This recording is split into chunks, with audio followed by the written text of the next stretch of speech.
আসলাম তালুকদার মান্না আমাদের সবার প্রিয় একজন নাম ছিল মান্না। আমার ভালো লাগতো, বিশেষ করে আমার নিজের ব্যক্তিগত মতামত, আমার খুবই ভালো লাগতো মান্নাকে। তাকে মহানায়ক বলা হয়। মান্না সাহেব তার ভক্তকুল কিন্তু অভাব ছিল না। এই ধনী গরিব বা যেই পেশার মানুষের কথাই বলেন না কেন, সবাই তার ভক্ত ছিল, তার সিনেমা দেখতো। মান্না, এই মহানায়ক মান্না 2007 সালে একটা ইন্টারভিউতে বলেছিল যে আমি এখন এই মুহূর্তে আমি একটা স্টার, আর আমি এই স্টার থাকাকালীন অবস্থায় এখন এই সময় থেকে শাকিব খান পারিশ্রমিক আমার থেকে অনেক বেশি নেওয়া শুরু করেছে। তাতেই বোঝা যায় এই শাকিব খান একদিন বড় স্টার হবে।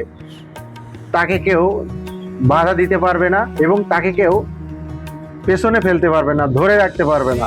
এমন একটা কথা এই মহানায়ক মান্না একটা ইন্টারভিউতে বলেছিল। আজকে যেন তার কথা সত্যি হলো। মহানায়ক মান্না থাকাকালীন অবস্থায় শাকিব খান তার পারিশ্রমিক বাড়িয়ে দিয়েছিল, মান্নার থেকে বেশি নেওয়া শুরু করেছিল। এই কথাটা মান্না নিজের মুখে বলে গিয়েছিল। আজকে সেইটা যেন সত্যি হলো, বাস্তবে রূপ নিল।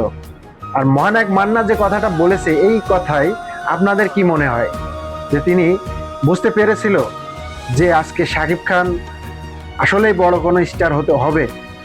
আজকে যে পর্যায়ে তিনি এসেছেন, আমাদের মেগা স্টার শাকিব খান যিনি হয়েছেন, তার পারিশ্রমিক তো এখন বেশি হওয়ারই কথা, তাই না? তার সাথে সে কষ্ট করেছে, সে নিজের মুখেও বলেছে যে একসময় আমি অনেক কষ্ট করেছি। এটা আপনারা দেখেছেন।